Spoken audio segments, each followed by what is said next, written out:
Hey, how's it going? And welcome. This is lesson 3.5/6, part 2. And basically, what this lesson will do is take these two descriptors that we've already talked about and kind of give you some more insight into them and give you some thoughtful tips and tricks for the future. So, what I've listed here is the constants for water, energy constants. We talked about this in previous videos. Here are the heat equations. And then remember, we can draw a line down the middle. And something we have to remember is that these equations to my left only correspond to this equation here, Q equals mH. These numbers on the right only correspond to this equation over there. So let's go ahead, let's get started and really kind of get into the thick of it. So really easy heat calculations will have you solve for Q, for joules.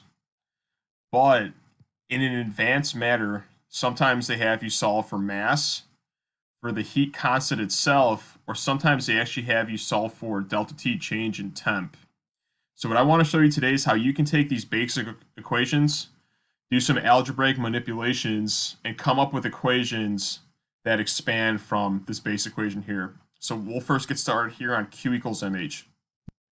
Let's first have the equation solve for mass. So here's what we'd have to do. We'd have to divide by an H, and then that would cancel this right side. And your first derivative is going to look like this. It's going to solve for mass. It's going to say mass is equal to heat, energy joules over specific heat capacity. So there's our first one. Okay, so now let's solve the equation. So it solves for heat of vaporization or fusion. So in this case, what we need to do is divide by m. That'll get rid of all this stuff. And then divide by m here. So here's what you're going to get. Heat of fusion or vaporization is equal to joules. So heat over mass. So notice now I have my parent base equation. This one solves for mass. This one solves for heat of fusion. Let's go ahead. Let's do the same thing on the other side now. All right, let's solve for mass. So we'll have to divide by C times delta T, and then we'll do a C times delta T on this side. All right, and then here's going to be your first equation. Mass is equal to heat divided by specific heat capacity times change in temp. So there's number one.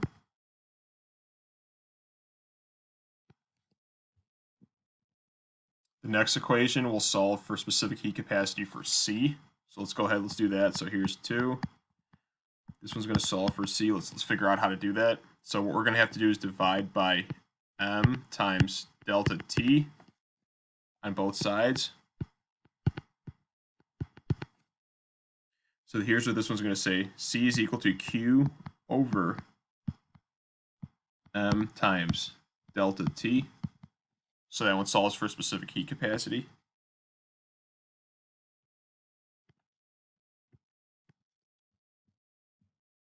And now let's get our last equation here. We're going to try to solve for delta T. So that's the last one we want. So here's going to be 3.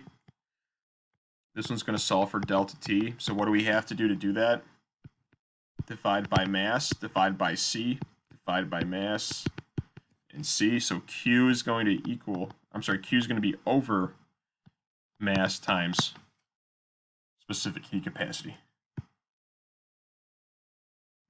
In just a moment, we'll start a couple of examples, but before we do that, let's kind of turn our screen here into a miniature flowchart, and we're going to use this flowchart here in a second to choose what constants we need and what equation we're going to need with the examples from below. So remember, if we read anything about phase changes, then we're going to consult this left side. If we read anything about a temperature change,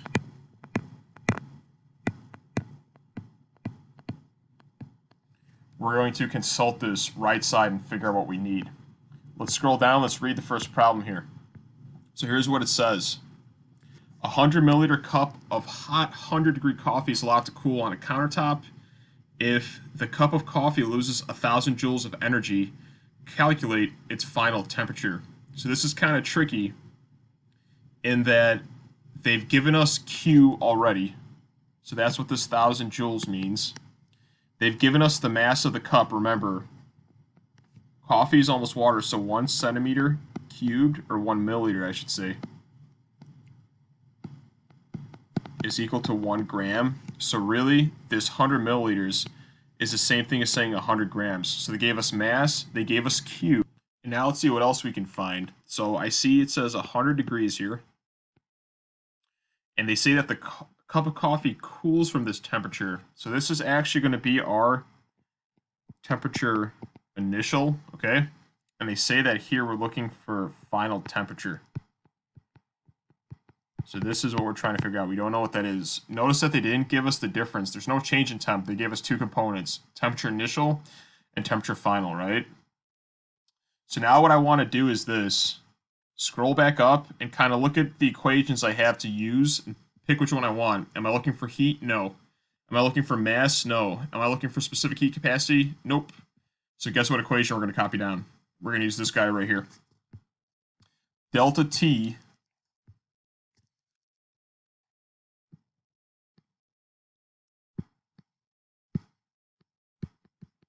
is equal to Q, so heat, divided by mass times specific heat capacity.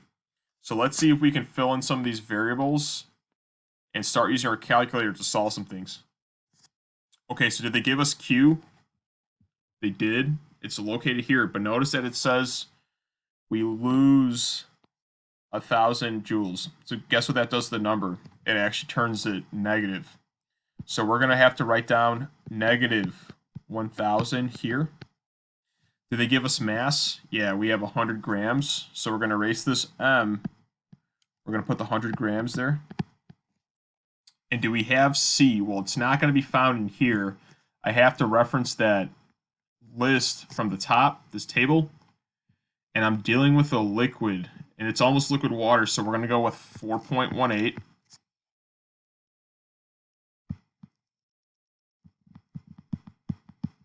And at this point, let's grab our calculator. So we'll do negative 1,000 divided by 100 times 4.18.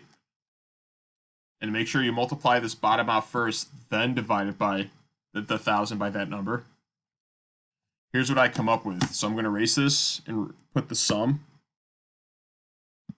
It's going to be negative 2.39.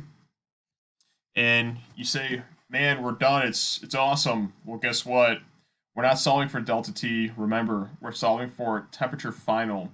So we're going to have to make a substitution for this delta T. Remember, delta T really equals temperature final minus temperature initial. So let's go ahead, let's erase that and make that substitution.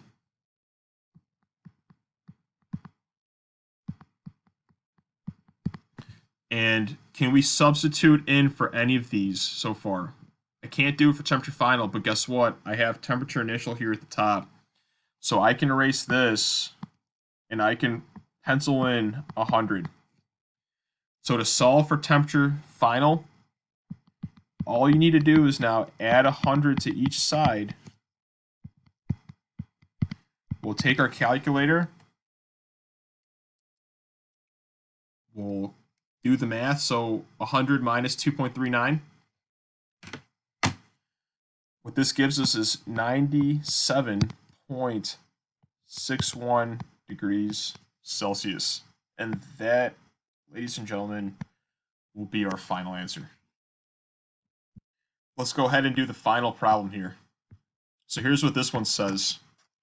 It says 2,000 joules of energy were needed to completely boil off a pot of water. So they want to find the mass of the water, okay?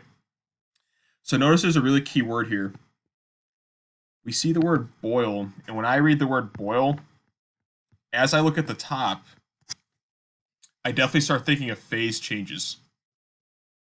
So we definitely see the word boil here, and I know at some point I'm going to have to use this constant. So here's my choice of three equations. This one solves for heat, This one solves for mass, and this one solves for the constant, the heat of fusion or vaporization. Well, they're asking us for the mass in that problem. So we're going to solve using this equation. Again, find the mass of the water. So M is equal to heat over H. All right. And just as in the last problem, let's start to identify some things they gave us. Okay, so here we have 2,000 joules. That's definitely going to be our Q. And we don't have H, but we don't need it out of this problem because we can find H from the top. So remember, we read the word boil. So our H is going to be 2,260 in this case. So let's write that out for ourselves. So H is equal to 2,260. And let's do some substitution with some numbers here. Okay, so Q is going to be 2,000. H is going to be 2,260. Let's go ahead. Let's put this in our calculator to find the mass of the water. So 2,000 divided by 2,260 gives us a small mass. This equals, so I'm sorry, let's actually write this over here. Mass is equal to 0.88 grams. So not even a full gram of water, that's how much energy it took. And we've solved for mass. So to kind of conclude this video, the key thing I want you to take away is that not every heat problem will have you solve for Q, for heat itself. Some of the calculations will have you solve for mass, for specific constants, or even delta T, which takes it one step further by breaking delta T into components. And again, my best piece of advice is to really just practice, practice, practice. The more you do these, the better you'll get at them. And again, use this flow chart that we put together today. Is it a phase change or is it a temp change? And then decide what equation you need and take the appropriate algebraic steps to figure it out. As always, have a great day, and thanks for tuning in.